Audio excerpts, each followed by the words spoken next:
I would like to repeat that what I'm about to say is not the stand of the political party, nor is my personal stand, but simply this is for debate purposes.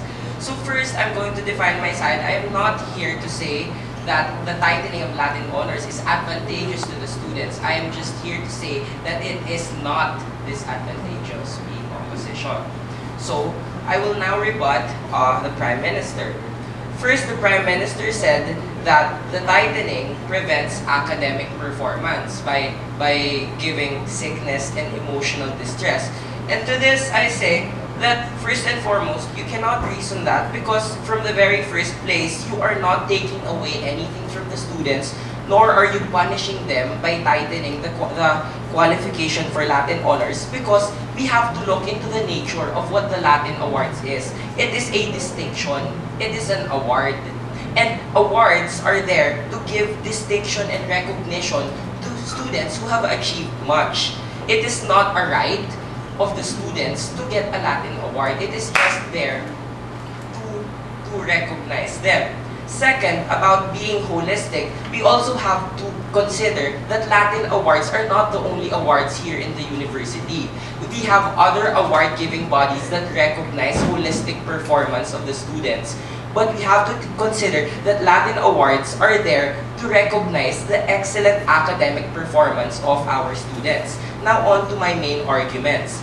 First, the tightening of Latin awards improves the academic standards of the schools. And to strengthen this, I have an evidence. In 1993 to 2001, Harvard actually, above 50% of Harvard graduates were receiving Latin awards. And because of this, companies started to have a negative perception of Harvard graduates because the award was being a little common already.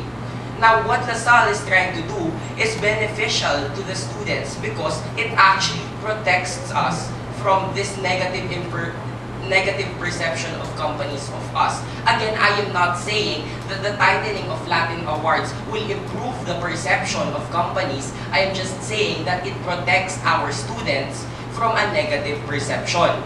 Next, we have to look at the motion. It says it is disadvantageous to the student body, but we cannot look at a certain portion of the student body alone. Let us identify. There are three sectors that we can divide the student body into. The first sector, yes? Point of information. So, you are actually zeroing in an example of Harvard, but like I've said, LaSalle is a world-class university. We are against the world, not just Harvard. So why are we comparing ourselves to Harvard if there are other universities that we could compare to? And it's not actually the case, right? Okay, so I'd like to clarify that I'm not just comparing ourselves to Harvard. I am simply using the incident of Harvard to explain the logic behind my reasoning. Now, let us define the student body. The student body, there are actually three sectors to it. The first sector, and with respect to this debate, is the aggrieved sector. The aggrieved sector is the students who can reach the 3.8 grade but still but did not reach the Latin award, the floor grade. So they are the aggrieved sector because they will no longer receive a Latin award in this setting. But it is not disadvantageous to them because to say that they are aggrieved means we are working on the assumption that companies only look into the Latin awards and credentials of our graduates, when in truth, it is very hard to believe that there is a credible company out there who will only look at these credentials. A credible company would have to take into consideration the CGPA of the students as well as their other involvements in organizations. Next, we have to take into account that nothing is taken away from these students because the university is not taking away their CGPA.